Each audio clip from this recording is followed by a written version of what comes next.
Culture Uncut. This is Culture Uncut. This is Culture Uncut. I am your host, Jason Spears, and Colt fans, we've got a lot to talk about. From 0-2 to 4-3. This is Culture Uncut. I'm your host, Jason Spears, and the Indianapolis Colts come back from an early 10-0 deficit to beat the Miami Dolphins 16-10 to go over the 500 mark for the first time in 2024. They are now 4-3, headed to Houston next week with a big game on the road against a division rival in Houston to see if they can jump back in this divisional race. They're one behind. If they win next week, they'll be tied with a 5-3 record. I do believe Houston would still have the tiebreaker, but after 8 games, if we're in that position, that would be a really, really remarkable feat considering all of the injuries that this team has suffered. Unfortunately, we suffered another one today with the rookie Jalen Carlies going out of the game with a calf injury. He was really, really good in the short time that he was out there. I was very impressed with him. But it was an ugly game, but a game the Colts had to find a way to win, and they did it just like they did last week. It wasn't pretty, but they found a way to get it done. Again, they win 16-10. On Dallas Clark Induction Day, he goes into the Ring of Honor. All of his teammates, Peyton Manning, Edgerrin James, Marvin Harrison, obviously Reggie Wayne, back in town to celebrate Dallas Clark going into the Ring of Honor. Well-deserved, very, very good player. Glad they could win on his day. I think over the years we have not fared well when we've had guys go into the Ring of Honor, and it looked like it might be another one of those days early today, but at the end, the Colts came out on top with a clutch 16-10 victory. So this is it's going to be a fun little recap. I don't know how. It might be more fun than the game was, honestly, because the game was not pretty by any stretch of the imagination, but a win is a win, and that's what they say, and it's apropos because that's all that matters. Like I always say at the end of the year, they don't put asterisks next to the wins that they were ugly or pretty or whatever. They're just wins. And so that's the way I look at it. I'm going to jump into the game. Obviously, we were without some key players in this one, without Jonathan Taylor, which continues to affect our offense and our play calling. But we did get it going on the ground today. 37 carries for 155 yards, 4.2 yards per carry for the Colts running backs, quarterback, and wide receivers in the rushing game today. Really the difference in the game because they couldn't do a lot offensively. AR5 had a really, really tough game. Not his best game by any stretch of the imagination. I don't know if it was rust or the defense that Anthony Weaver was throwing at him. I thought the defensive coordinator for the Dolphins did a really, really good job mixing up his coverages and blitz packages. So we give them credit, but the Colts have to play better offensively, and that starts with the coach on down. Steichen was not good today. I thought his game plan was very, very questionable, very stale, and I didn't think it put our team in the best position, and he said so after the game. He said he's got to do better. But I'm kind of getting tired of hearing that when we have these really slow starts and bad performances. But again, AR ran the ball for 56 yards, took a couple big hits. There was another one where it reminded me of the Tennessee hit where he got hit by by D lineman and driven into the ground on his throwing shoulder, and you never want to see that happen again. He did slide a couple times, which was a change and a positive change because we need to see him slide more, but he continues to take risks, and you really don't want to see that. It's a physical game, but you don't want to take on D linemen and get your throwing shoulder driven into the turf. That's never good. Hopefully he's okay. I'm sure he's going to be sore. But he ran the ball pretty well, had some nice quarterback design runs. Goodson had 14 carries for 51 yards and a big touchdown. Had some really nice explosive runs in there. And then Sermon started a little slow, but man, down the stretch of this game, he looked better than he has all year. He had a couple of really, really impressive physical runs where he broke tackles at the line of scrimmage or even behind the line of scrimmage to pick up first downs and really continue drives and got us into scoring range to give us that extra 3 points to go up by 6 instead of 3. And then Ashton Doolin had one of the better calls of the game. I thought was that jet sweep to Doolin for 12 yards. So the running game was fine today. Offensive line blocked well. Quentin Nelson went out for a little bit. Concalves, or however you say his name, I don't want to mess his name up, but he came in and played for a little bit. But I thought the offensive line was okay with the running game. Actually did a really pretty good job. I thought the blocking was pretty good as far as the run game goes. As far as the pass game, Richardson was just bad.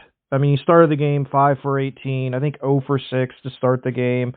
I thought Weaver did a good job, but he's got to make better decisions and better throws. Steichen's got to put him in a better position. And the receivers, I mean, there was a couple balls. I think Pittman had a drop. I think there was probably pass interference on that. But he's got to catch that. And then obviously Pierce had one that he should have caught and he dropped. So he had a couple of drops, but outside of that, he was not good. Like I said, 5 for 18. And then I will say this, he did buckle down and go 5 for 6 to help us win it at the end to finish it out. So that's a good sign headed into next week. The frustrating thing for me about Richardson is every time he misses time and comes back, it seems like it's like, I hate to use this example, but it's like he starts climbing a mountain, and every time he gets hurt, he has to start all over again. It's like all the progress that's been made all goes away and he starts over. I don't think that's a good thing. You'd like to build from where you left off, and he played really, really well against that Pittsburgh defense, and then he comes out in this game and just that's about as bad as I've seen him play. I will say this: he didn't have any interceptions, which is a positive. He fumbled a snap at the Miami 12 when we're going in to score early in this game. You can't have that. You've got to be focused on every possession, on every snap, and he fumbled the snap, and then he made it worse by I think he tried to pick it up and run with it or something, but you can't do that. You just got to fall on the ball and live to play another down, and he just was not good early on. As bad as he could, it was about as bad as you can play quarterback-wise. 5 for 18, just out of sorts, out of whack, and just did not look good at all. Second half was a little bit better. He finished the first half with a couple nice plays. We got into field goal range with not a lot of time left. I thought that was big to get that field goal headed into halftime to get a little bit of momentum going. And in the second half, I thought the Colts were better. They outscored them 13-0. They didn't score a lot of points, but they scored enough.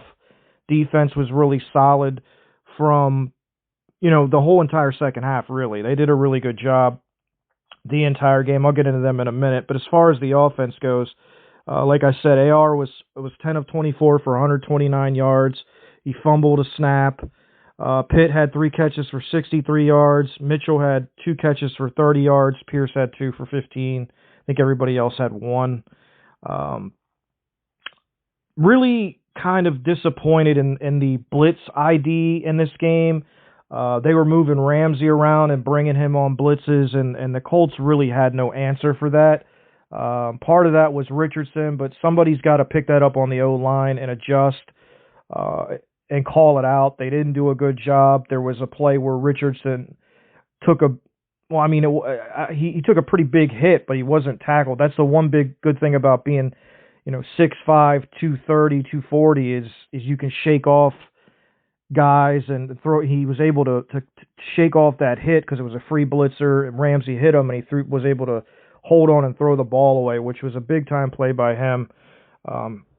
And there was another play where he got hit, and they thought it was a fumble. Luckily, his arm was moving forward, or that could have changed the game. They've got to do a better job of recognizing that kind of stuff and taking care of it. That's been an issue, an ongoing issue with defenses that bring different blitz packages. The Colts have had a difficult time, figuring out where the heat's coming from, where the hot route is, whatever. They just haven't done a great job with that, and they've got to get better at it. AR's got to get better at it. They all have to. It's incumbent upon them, because they're going to play teams coming up, especially teams like the Vikings and the Jets that bring heat, and you're going to have to be prepared for it. So something to work on moving forward. A lot of things to work on moving forward. But at the end of the day, they found a way to get it done. Like I said, the difference with AR is he didn't throw any picks, unlike the Packer game. He had I think he had 3 interceptions in that game. In this game, he didn't have any, which is, I think, a sign of progress as bad as he played. And then, special teams was huge in this game. Matt Gay was 3 for 3 with a 52-yarder, and then Sanders, I think, missed a 54-yarder off the cross or off the upright. So, we really won the special teams and defense battle in this game. And that was the difference. Really, if you can win two out of 3 phases, a lot of times you'll win games. And this game was very close. The turnover battle and the special teams, I think, decided it. Otherwise, it was a really close game. It was, 2 teams that couldn't really throw the ball. It was basically, who could run the ball better. And the Colts did enough on defense to win the game. I'll jump into the positive part of the game, which was the Colts defense, and I've been very hard on these guys all year long, and today I got to give them credit. They played really well, pretty much the entire game outside of the very beginning of it. They allowed, I think, a 55-yard drive or something, but outside of that, really, really good job. I thought they played in tandem better. I think they tackled better. They didn't allow any big plays. I think the longest play was a pass to a 25-yard pass to Ingles, I think it was. They didn't allow anything over 20 in the run game. They did give up 188 yards on 40 carries in the run game. No touchdowns, though. Long of 19. So, they're about 4.5, I would say, or maybe a little over that in the run game. If I was Miami, I would have just ran the ball because we were not able to consistently stop it. With that said, when we had to stop it, we did. On that 3rd and 1, when McDaniel for some reason gave it to their fullback, we stopped it, and there was a couple other plays where the Colts made big stops, on the running backs. So, they played really, really solid today. The bottom line is points, and they held them to 10. They didn't do anything in the second half. No points in the second half. And they did a great job in the pass game. Really, the only guy that did anything against them that they couldn't, for some reason, slow down was Jonnu Smith. He had 96 of their 149 yards passing or pass receiving. He's 7 catches for 96 yards and a touchdown. We never really did find an answer for him. But the key to the game when you play the Miami Dolphins is taking away their splash plays, their big-time threats on the outside, Waddle and Tyreek Hill, who's the best at taking the top off of defense. They had two catches combined. I'll say that again. Jalen Waddle and Tyreek Hill had 2 catches combined for 19 yards. That is an outstanding job by the secondary. All 3 of our secondary guys played outstanding football.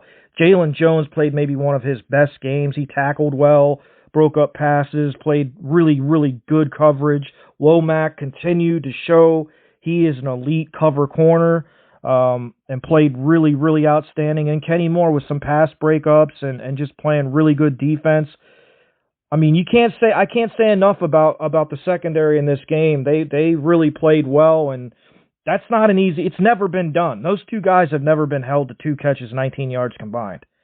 So, I mean, I can't say enough good things about job Ron Miles has done with these young corners. And Gus Bradley did a great job today. He had a good game plan. His plan was to make the quarterbacks beat him. They were gonna, they're gonna give up some run yardage, but he was gonna make those quarterbacks beat him, and they couldn't do it.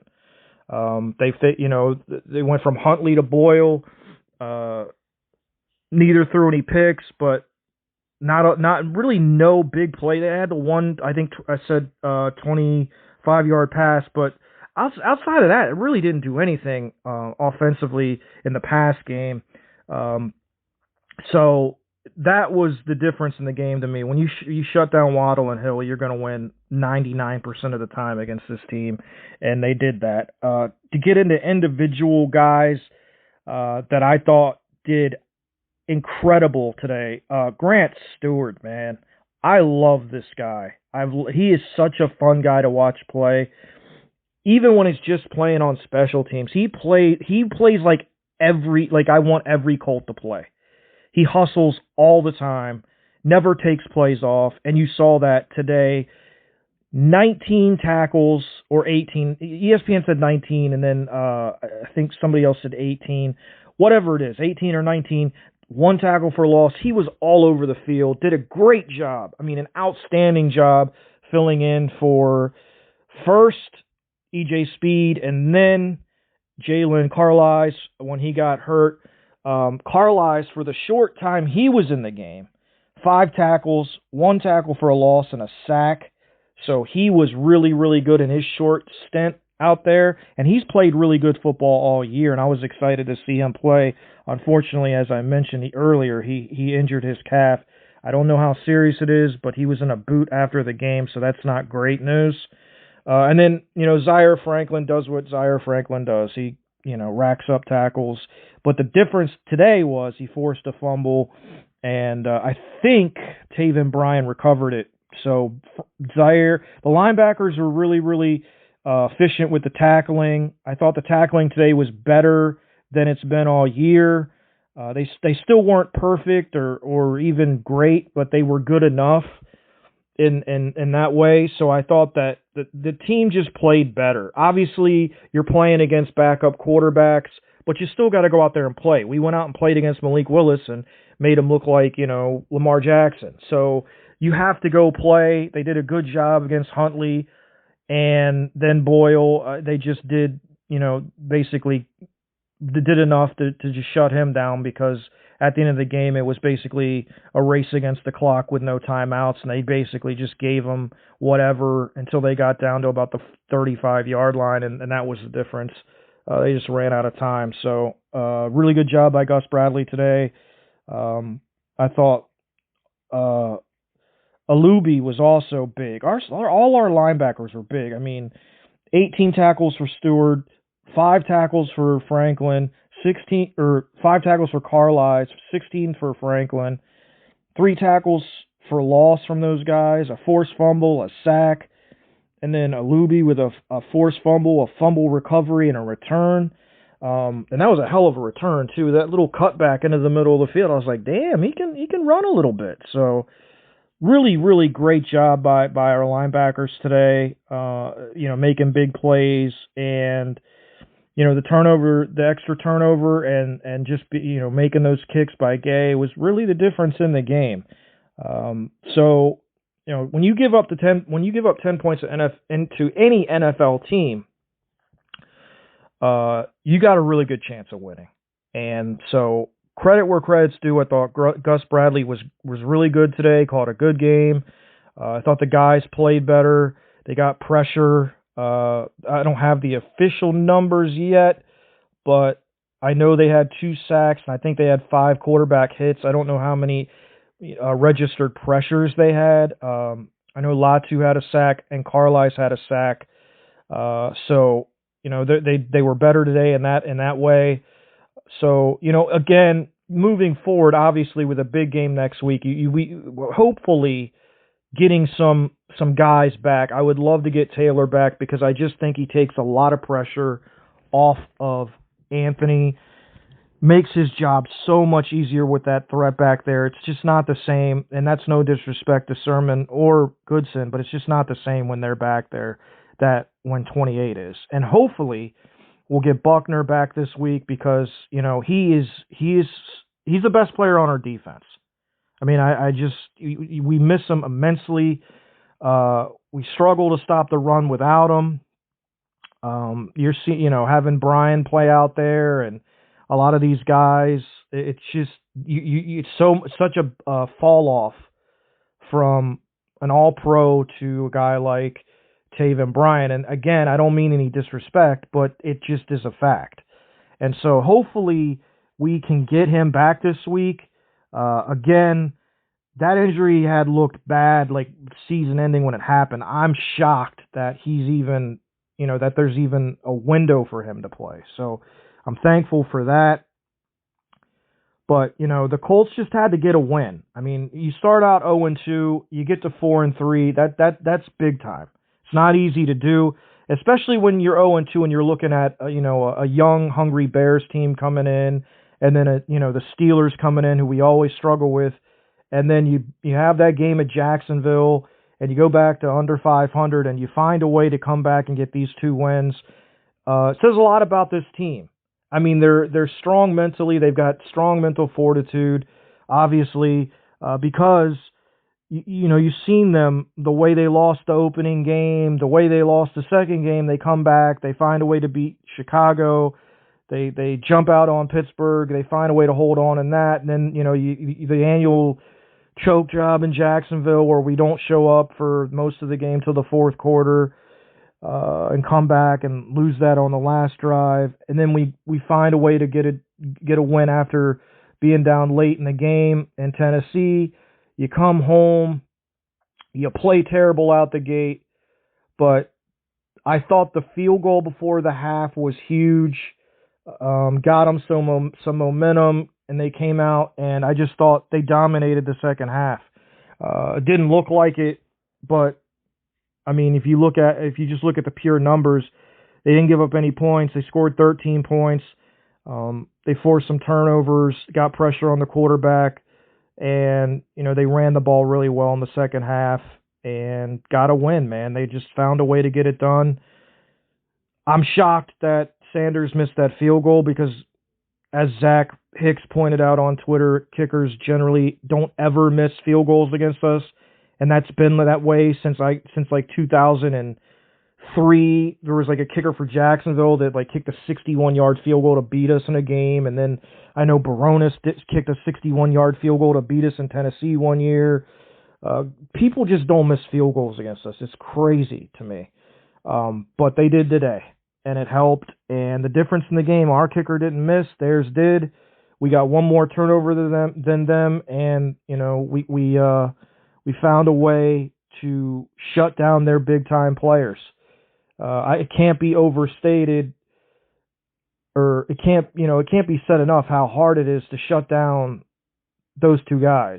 Waddle and Hill are explosive, big-time playmakers, and they did nothing in this game. And I give a lot of credit, to Gus Bradley and our secondary for playing really, really smart, disciplined football, and not, having any communication breakdowns like we've seen and giving up any easy touchdowns, because that can happen again, especially when you have speed like that to deal with. It's a lot more likely that it's going to happen, because all they need is an inch and it's a wrap. Especially Hill, he's as explosive as it gets in the NFL as far as speed and just he can take away angles and all that stuff. So kudos to those guys, man. I can't say enough about the defense. They've played really well, especially in the second half of these last 2 games. But now the gauntlet starts. We've got Houston, Minnesota, Buffalo, Detroit, and the Jets. I don't know if that's the right order, but that is 4 of those teams are very, very good.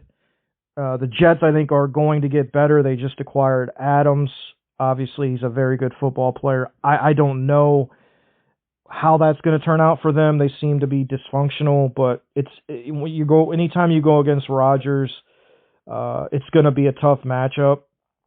He can still play, I think. I'm not sure he's at the level he was at, but he can still sling it around a little bit. So that's going to be a tough game. Those 5 games, And then we have 5 winnable games at the end of the year. And I would consider the Jets winnable, so it would be 6 to end the year. Like, I would look at the Jets, then I know we have New England, Denver, Jacksonville at home, luckily, Tennessee at home, or Jacksonville at home is the last game of the year. The Giants at home is the second last game, and the Titans, I think, is the third last game. So those 6 games are all winnable, but the next 4, we're going to have to really figure it out, because, I mean, Houston I think will be a close game, because all of our, divisional games are usually close. You know each other. I mean, I've seen, Jacksonville and Tennessee go to Houston and give them games, or just outright win. So there's no reason we can't do it either, especially if we get some guys back. They're missing the Colt killer that just destroys us every game. I can't ever remember his name, but I know his number is 12 because I see it in my nightmares. And he's going to be out, and it seemed as Stroud struggled without him today. He only threw for, I think, 87 yards. So we'll see what happens. Our secondary's playing well, and they're without their best guy. So it'll be an interesting game. But the real, I think, Detroit and Buffalo will be very, very interesting games. Detroit, to me, is probably the best team we're going to see all year. They're physical on both sides of the line of scrimmage. Buffalo is really good. Their quarterback is maybe the best we'll see all year. So interesting games coming up. We're going to have to, I will say this, we are going to have to get a lot better quarterback play than we got today, to compete with those teams. And Steichen's going to have to be a lot better. He has really, really regressed. I don't know what it is about play callers with this team in the second year, but Reich and him both just went into the tank in the second year. Like, he's got to come out of that.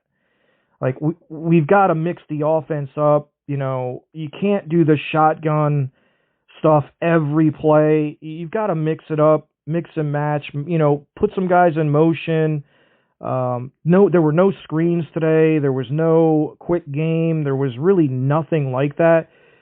We had a couple plays where he faked the downs and then handed it off, and if he would have just kept it and threw it to downs, he was wide open, but he just kept keeping it. But that'll be something for teams preparing for us that'll have to look at that and figure out how to stop it. So I guess that's one positive. But they've got to play better. I was happy with the win, but you have to look at this, as a broader picture. The Dolphins didn't have their quarterback, and we're about to start playing teams that have really good, good quarterbacks and multi-dimensional teams. And we know that with Houston. We saw what Mixon did. When they didn't have Mixon, they really missed him. So they got him back. He ran for 120 today, I think.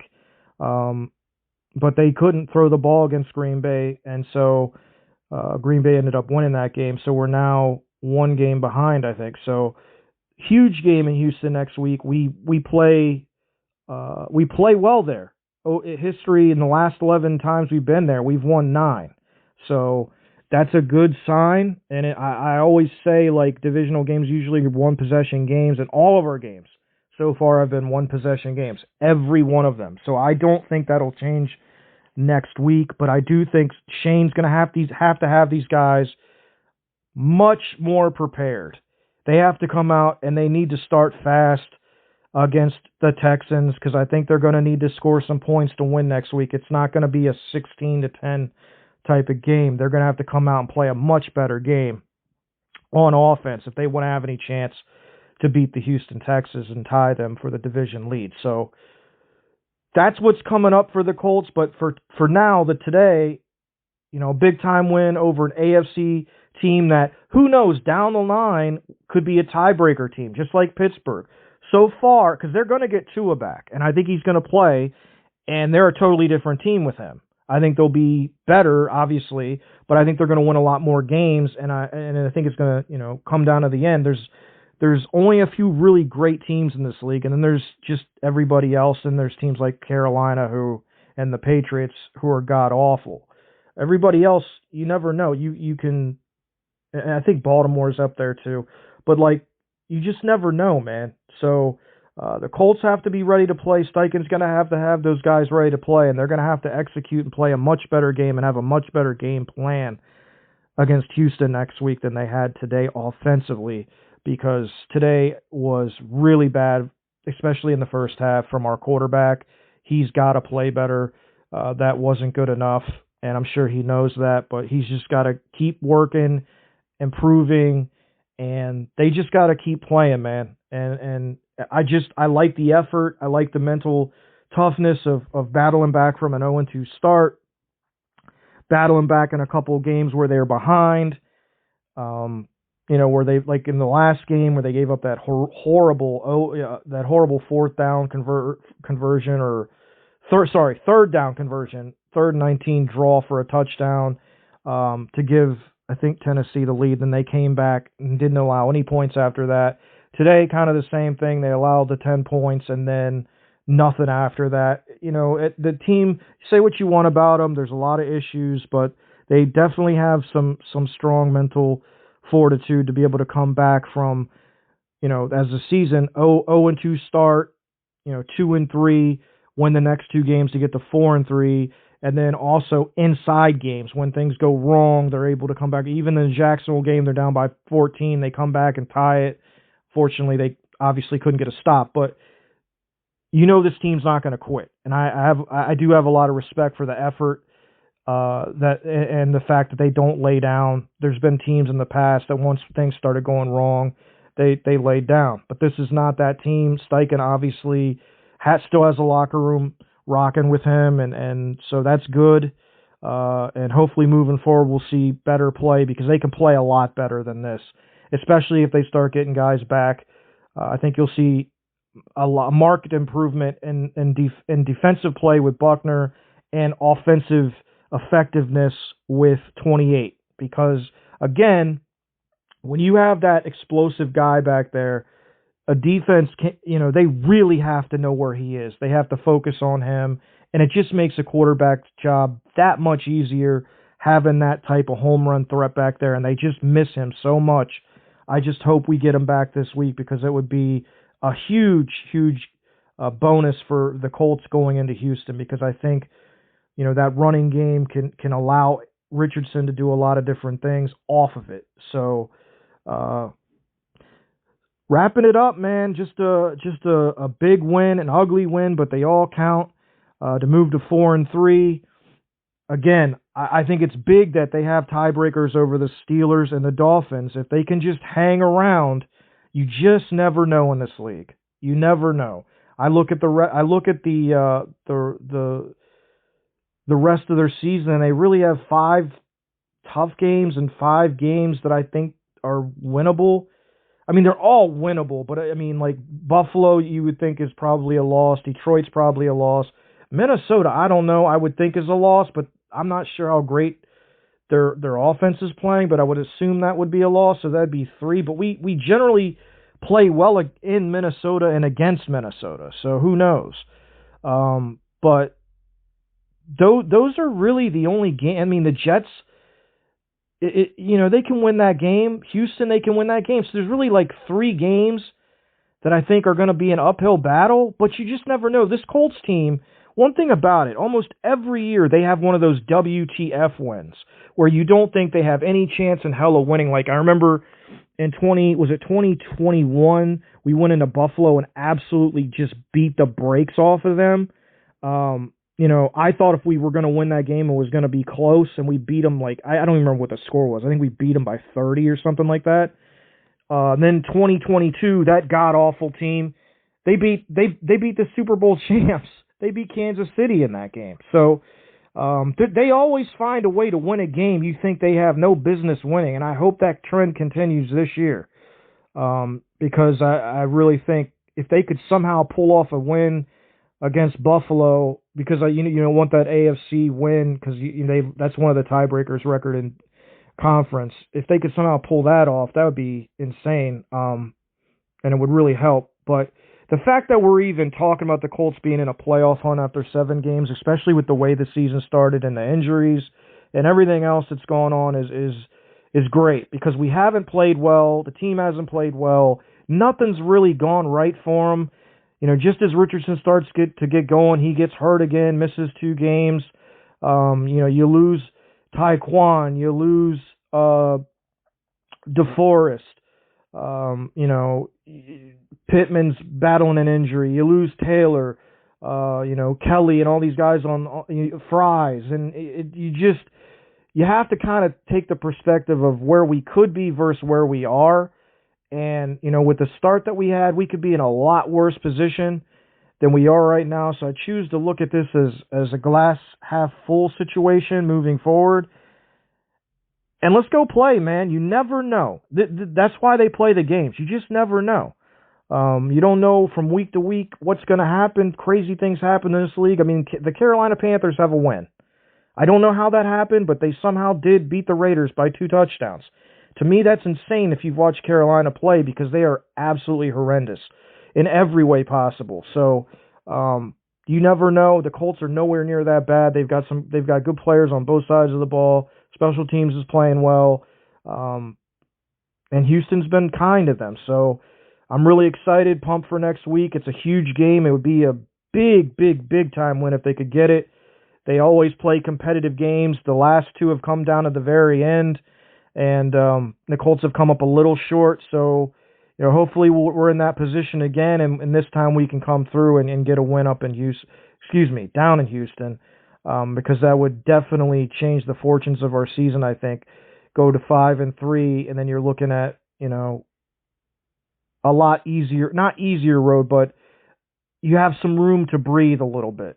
You go, if you don't win, you're 4-4, and then you're looking at those 4 games coming at you, and it's a daunting task. So, not much else to be said other than the defense really locked it down today and played well, forced 2 turnovers, pressured the quarterback, didn't allow any points in the fourth quarter for the second straight week. Guys that weren't starters stepped up and played big. Grant Stewart with 18 tackles. I mean, just outstanding by him. And an Alubi with the fumble recovery and the return looking like Gale Sayers cutting back to the middle of the field. Really outstanding job by our linebackers and secondary today. I can't say enough about them. And, the offense grinded it out and found a way to win. They only had the 1 turnover early in the game. No interceptions or fumbles after that. And I think that was the difference in the game, along with the field goals. Mackay made his, and Sanders missed the one at the end. And I think that was the difference in the game. So the Colts moved to 4-3, beat the Dolphins 16-10. That'll wrap up the post game here. I appreciate everybody listening. This has been the Culture Uncut post game show with your host Jason Spears, and I will talk to you guys soon. Have a great week. Go Colts.